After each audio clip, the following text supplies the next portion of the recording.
नमस्कार, एक बार फिर से आपका मेरे YouTube चैनल में स्वागत है। आज आप क्या-क्या सीखने जा रहे हैं, पहले वह बताने जा रहा हूँ।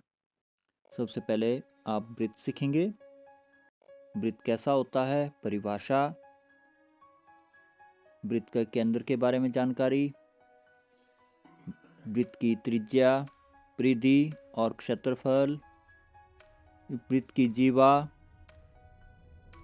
इसकी परिभाषा, व्यास और इसका संबंध त्रिज्या से, वृत्त की स्पर्श रेखा, वृत्त की छेदक रेखा या प्रतिच्छेदक रेखा, त्रिभुज, चतुर्भुज, चतुर्भुज में आयत, उसके बाद वर्ग, वर्ग के गुण, समांतर चतुर्भुज, रेखा, रेखाखंड, किरण, कोण, दी गई आकृति में कोणों के नाम, पूरक कोण, संपूरक कोण, आसन कोण। बाकी कोणों के लिए जानकारी डिस्क्रिप्शन में YouTube वीडियो के लिंक दिए गए हैं, उन्हें क्लिक करके आप आसानी से समझ सकते हैं। तो आज सबसे पहले वृत्त को लेते हैं। वृत्त इस प्रकार का होता है। अब इसकी परिभाषा, वृत्त किसी एक निश्चित बिंदु से समान दूरी पर स्थित बिंदुओं का बिंदुपथ वृत्त कहलाता है। अब निश्चित बिंदु केंद्र में इस निश्चित बिंदु से समान दूरी पर स्थित बिंदुओं का बिंदुपथ, बिंदुपथ मतलब बिंदुओं का रास्ता। ये जो बिंदु और भी हो सकते हैं, तो इनका रास्ता, बिंदुओं का बिंदुपथ ही वृत्त कहलाता है।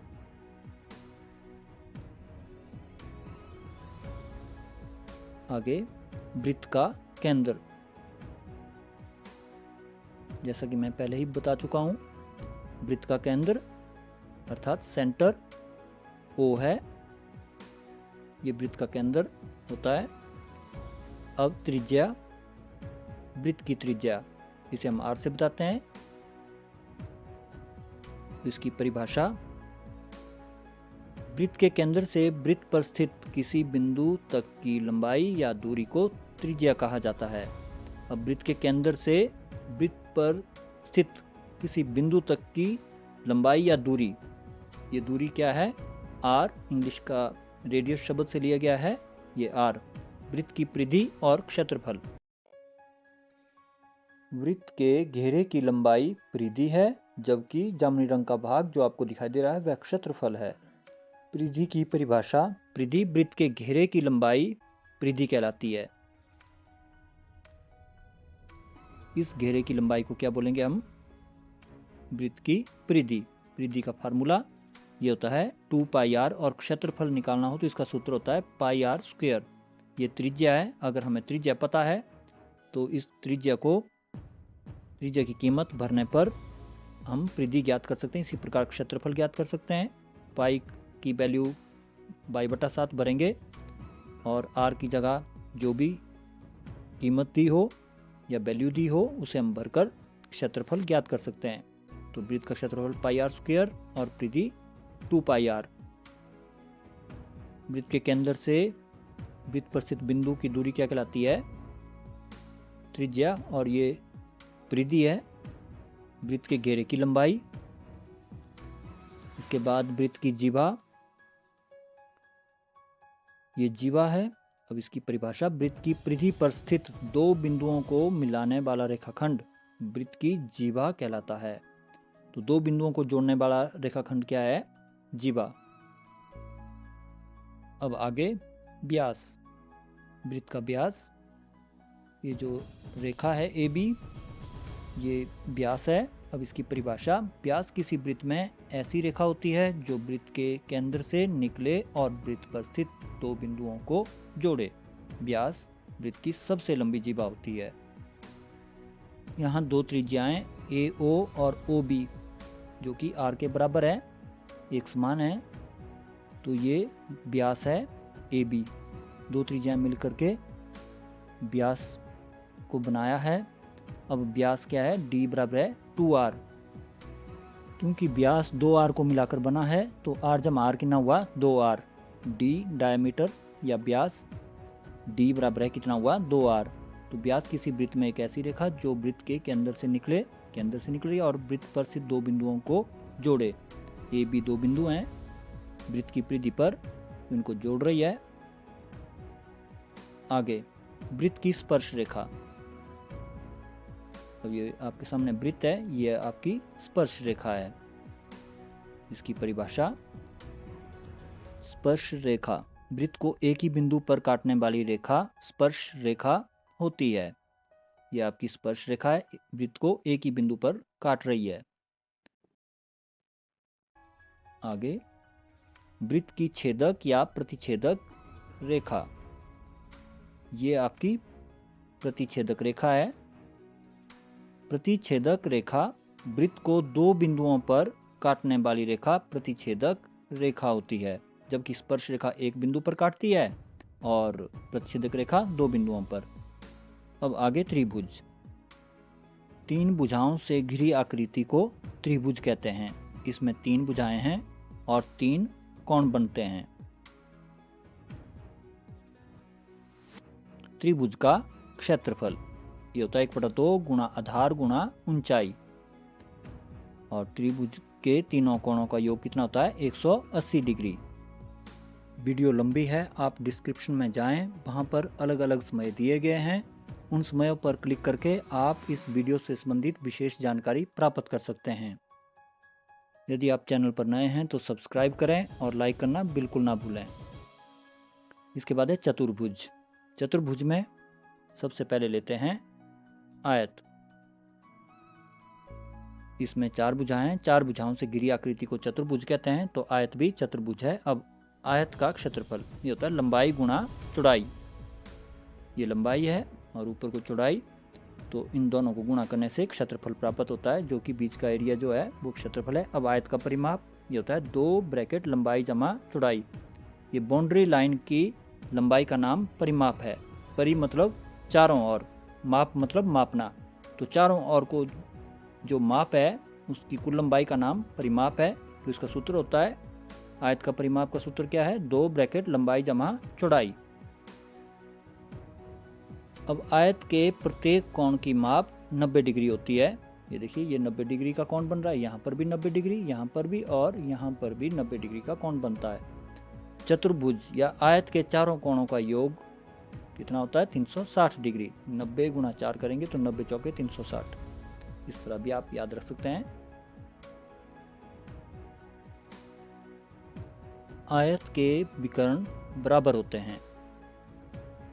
अब ये कर्ण है, एक और कर्ण, ये दो कर्ण हुए, तो ये दोनों विकर्ण क्या होंगे बराबर।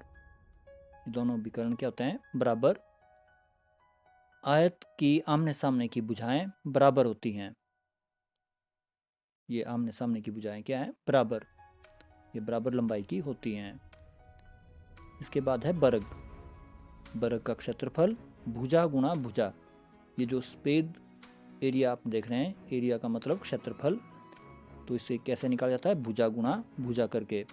एक भुजा का पता हो तो उसी को ही आगे गुणा करके क्षेत्रफल निकाल सकते हैं। इसके बाद है परिमाप, तो ये था 4 गुणा भुजा, क्योंकि इसकी चारों भुजाएं बराबर होती है, तो वर्ग का परिमाप क्या हुआ 4 गुणा भुजा।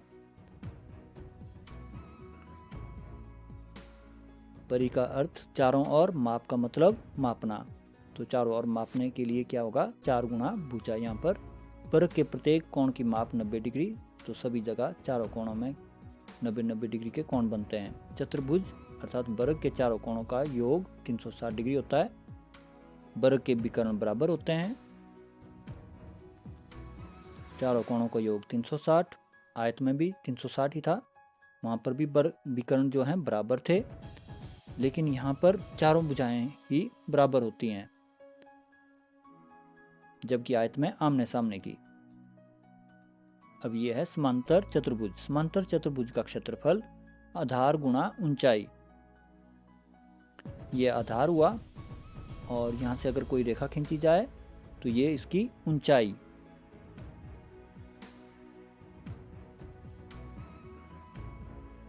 तो समांतर चतुर्भुज का क्षेत्रफल आधार गुणा ऊंचाई। अब समांतर चतुर्भुज के सम्मुख कोण क्या होते हैं बराबर होते हैं। ये सम्मुख कोण है, इसके सामने वाला जो कोण है वो सम्मुख कोण कहलाएगा। ये दोनों क्या होंगे बराबर। इसी प्रकार इस साइड को और ये वाले दोनों क्या होंगे सम्मुख कोण होंगे। समांतर चतुर्भुज में आसन कोणों का योग 180 डिग्री होता है। समांतर चतुर्भुज के आसन कोणों का योग कितना होता है? 180 डिग्री। ये आसन कोण हुए। इसके सामने वाला एक ही भुजा जो है उभयनिष्ठ होगी, तो ये क्या होंगे? आसन कोण। इन दोनों कोणों का योग क्या होगा? 180। इसी प्रकार ये दोनों कोण भी आसन होंगे आपस में। तो इसी प्रकार आगे के दो आसन कोण हुए, इनका योग भी 180, और ये आगे के दो आसन कोण, इन दोनों कोणों का योग भी 180 डिग्री होगा। समांतर चतुर्भुज के आमने सामने की भुजाएं बराबर होती हैं। तो जैसे आयत में बराबर, वैसे ही समांतर चतुर्भुज की आमने सामने की भुजाएं क्या होती हैं? बराबर होती हैं। नेक्स्ट, ये है समचतुर्भुज। समचतुर्भुज का क्षेत्रफल आधार गुणा ऊंचाई। जैसे समांतर चतुर्भुज का क्षेत्रफल निकालते थे, अगर यहाँ पर भी आधार और ऊंचाई का पता है तो समचतुर्भुज का क्षेत्रफल निकाला जा सकता है आधार और ऊंचाई को गुणा करके।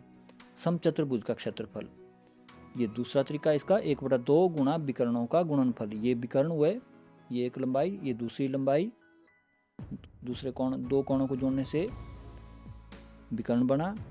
इन दोनों विकर्णों को गुणा आपस में करेंगे और 1/2 से भी गुणा करेंगे तो इसका क्षेत्रफल निकाला जा सकता है। अब समचतुर्भुज के सम्मुख कोण बराबर होते हैं। ये वाला कोण इस कोण के बराबर, जैसे समांतर चतुर्भुज में था, ठीक वैसे ही यहाँ पर भी सम्मुख कोण बराबर होते हैं। समचतुर्भुज के आसन कोणों का योग 180 होता है।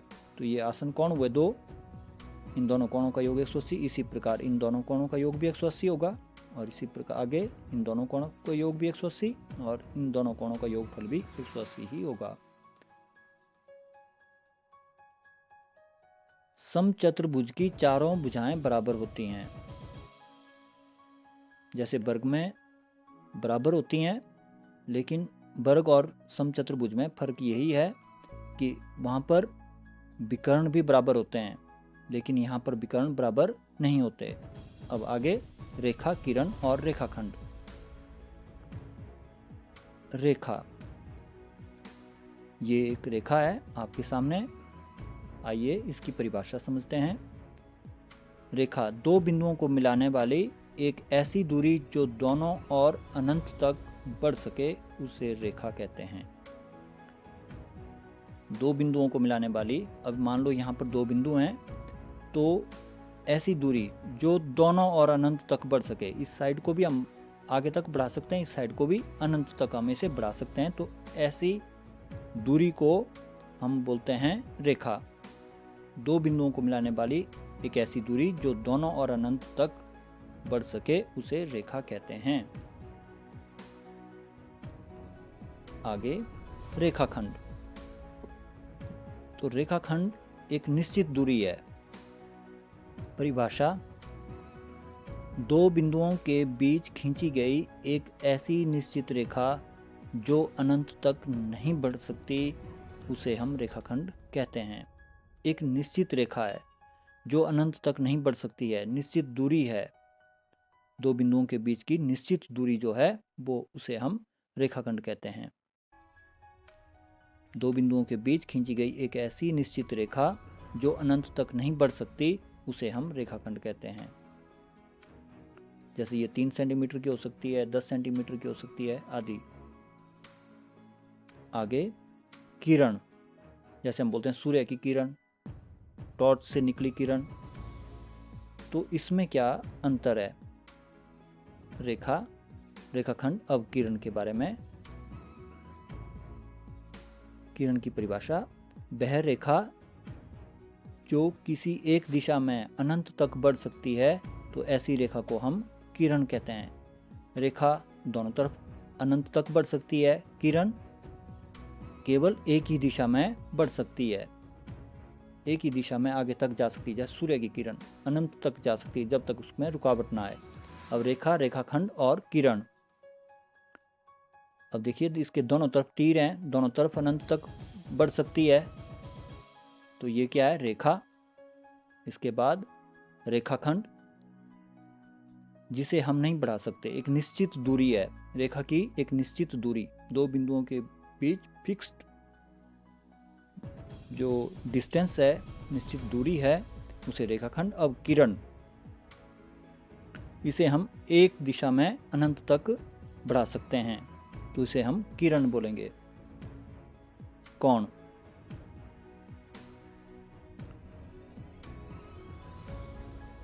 आइए कोण के बारे में समझते हैं। कोण क्या होता है? ये आपके सामने एक कोण है और इसकी परिभाषा,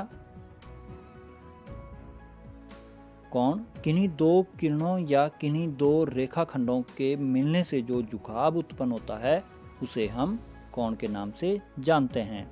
जैसे कोण AOB, कोण BOA और कोण O, ये एक ही हैं, इनके अलग अलग नाम हैं।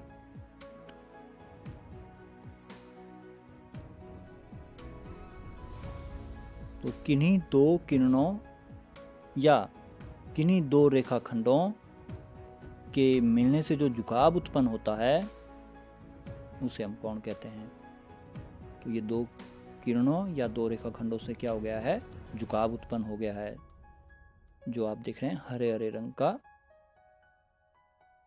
इसे हम कोण AOB, बात का ध्यान रखें, इसे हम अंग्रेजी के एक अक्षर से भी बता सकते हैं और 3 अक्षर से भी बता सकते हैं, लेकिन जहां कोण बन रहा है वो केंद्र में होना चाहिए यदि हम 3 अक्षर का प्रयोग कर रहे हैं। जैसे AOB, तो O पर कोण बन रहा है तो O बीच में लिखना है।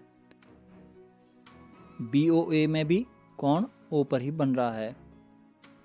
ये तीनों ही कोण एक ही कोण को बता रहे हैं। आगे दी गई आकृति में कोणों के नाम। ये एक समांतर चतुर्भुज है। अब इसमें आपको कोणों के नाम बताने हैं। अब कोण को इस प्रकार से लिखा जा सकता है। ए जो है वो केंद्र में रखना है, चाहे DAB या BAD या कोण A कला। ये DAB, A बीच में लिखना है, BAD में भी केंद्र में लिखना है, चाहे कोण A लिख सकते हैं क्योंकि यहाँ कोई और कोण नहीं बन रहा है। इसी प्रकार कोण B को हम इस प्रकार से लिख सकते हैं, ABC या CBA या कोण B अकेला। इसके बाद कोण C को अब इसे लिखते हैं इस प्रकार से, कोण BCD, यहाँ से BCD, C बीच में लिखना है। इसी प्रकार DCB, तो C यहाँ भी केंद्र में रखना है, या कोण C अकेला। इसके बाद कोण D को हम इस प्रकार लिख सकते हैं, CDA, यहाँ देखिए CDA, D बीच में आ गया। ADC, तो इस प्रकार भी लिख सकते हैं, एक ही बात है, या कोण D अकेला। इस प्रकार से दी गई आकृति में कोणों के नाम हुए। वीडियो को लाइक करना बिल्कुल ना भूलें। पूरक कोण, ये आपके दो कोण हैं जिन्हें अलग अलग रंग से बताया गया। तो पूरक कोण क्या होते हैं? दो कोणों का योगफल 90 डिग्री हो तो उन्हें पूरक कोण कहते हैं। तो आप देख रहे होंगे एक समकोण बन रहा है, किस किस से? BOC और कोण COA से 90 डिग्री बन रहा है। दोनों कोणों को जोड़कर क्या बन रहा है? 90 डिग्री। एक BOC जो जामुनी रंग से है, अब पीले रंग से जो है AOC या COA जो कोण बन रहा है, इन दोनों कोणों को जोड़कर कितना डिग्री बन रहा है? 90 डिग्री। यदि आपको एक कोण का पता है तो दूसरा कोण 90 से घटा करके प्राप्त किया जा सकता है। जैसे BOC मान लो 30 डिग्री है, 30 डिग्री है, तो CO कितना हो जाएगा? 90 माइनस 30, तो ये बन जाएगा 60 डिग्री। इसके बाद संपूरक कोण, ये आपके सामने संपूरक कोण है। इसमें दो कोण है। संपूरक कोण, दो कोणों का योगफल 180 डिग्री हो तो उन्हें संपूरक कोण कहते हैं। जैसे कोण BOC जमा कोण AOC, इन दोनों को जोड़कर कितना बन रहा है? 180 डिग्री। एक पीले रंग से है BOC, और अगर ये हमें पता है, मान लो ये 60 डिग्री है, तो ये जो AOC है ये ज्ञात किया जा सकता है 180 में से घटाने पर। पूरक कोण के लिए 90 में से घटा देना और संपूरक कोण के लिए 180 में से घटाना है। ये आपने तब करना जब आपको एक कोण दिया हो और दूसरा कोण ज्ञात करने को बताया गया हो। अब आसन कोण, ये आपके सामने आसन कोण है। यदि कोई किरण किसी सरल रेखा पर खड़ी हो तो उसकी दोनों ओर के जो कोण बनते हैं उन्हें आसन कोण कहते हैं। जैसे कोण BOC और AOC आसन कोण है। BOC जमा AOC 180 डिग्री यहाँ बना रहे हैं। इन दोनों कोणों का जोड़ कितना होगा 180। ये BOC कोई किरण थी जो सरल रेखा पर खड़ी है और दोनों ओर के जो कोण बन रहे हैं जामुनी रंग और पीले रंग के, वो हैं आसन कोण। तो एक जो किरण है वो उभयनिष्ठ है दोनों कोणों के लिए, उभयनिष्ठ अर्थात कॉमन। अब एक और यहाँ देखिए, इस कोण में भी, इन दो कोणों, एक कोण एक और कोण दो में भी भुजा OB क्या है उभयनिष्ठ। उभयनिष्ठ भुजा की दोनों ओर बनने वाले कोणों को आसन कोण कहा जाता है, उभयनिष्ठ अर्थात कॉमन। तो कोण 1 और कोण 2 आसन कोण हैं, क्योंकि इसमें OB क्या है उभयनिष्ठ भुजा। इसके आगे अब चतुर्भुज में आसन कोण। ये आपके सामने चतुर्भुज है। चतुर्भुज के दो कोणों को आसन कोण कहा जाता है यदि उनकी भुजा के रूप में एक उभयनिष्ठ भुजा हो। अब यहाँ देखिए AB क्या है उभयनिष्ठ, कोण A और कोण B के लिए AB क्या हुई उभयनिष्ठ भुजा। तो कोण A और कोण B क्या हुए आसन कोण।